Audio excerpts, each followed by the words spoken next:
Біз бір қасық қантты суы бар стақанға салғанда және араластырғанда қант суда көрінетін өзгеріс тудырмай жоғалып кетеді.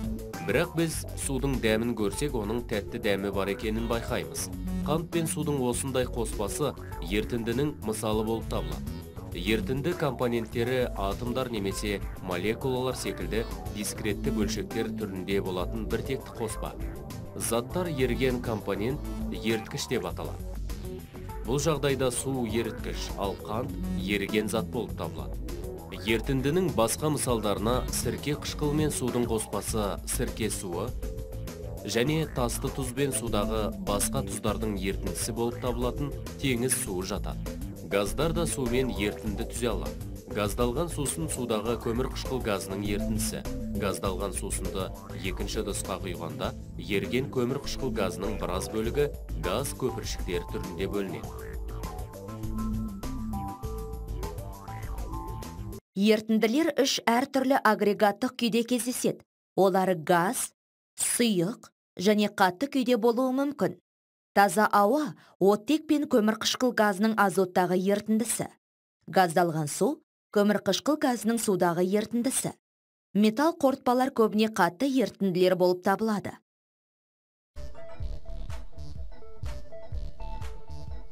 Егер біз 15 грамм тас тұзын 100 грамм суға қоссақ, тұз толығымен ерейді. Егер біз ертіндіге тағы да азғантай мөлшерде тұз қосуды жалғастырсақ, тұз тағы да ерейді. Ерген заттың жаңа мөлшерін әлі де ерте алатын ертіндіні қанықпаған ертінді деп атайды. Ақырында біз тұздың қосымша мөлшерін қосқан кезде, ол ермей қалса, біз енді бұл ертінді қаныққан ертіндіге айналады деп айтамыз. Қаныққан ертінді берілген температурада ерген зат максимал концентрациясына жетіп, зат одан әрі ермейтін ертінді.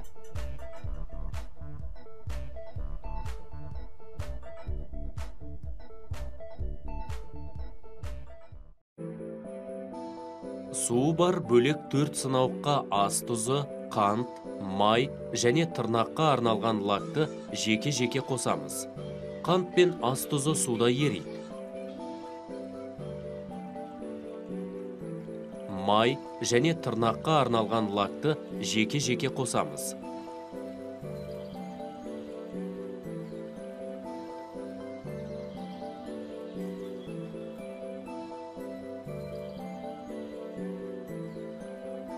Қант пен ас тұзы суда ерейді.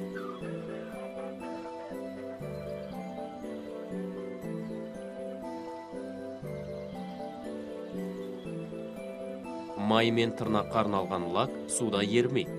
Сондықтан оларды басқа еріткіштерде ерітіп көреміз.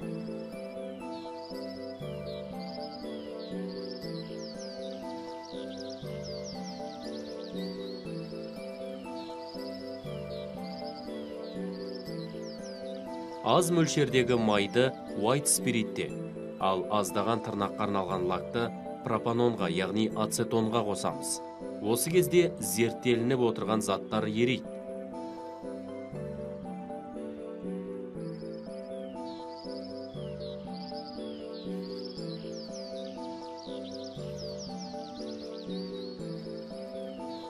Су көптеген заттар үшін жақсы еріткіш. Бірақ кейбір заттар суда ери бермейді, және біз ол заттардың біразын күнделікті өмірден байқаймыз. Соған қарамастан мұндай заттар басқа еріткіштерде ери алады.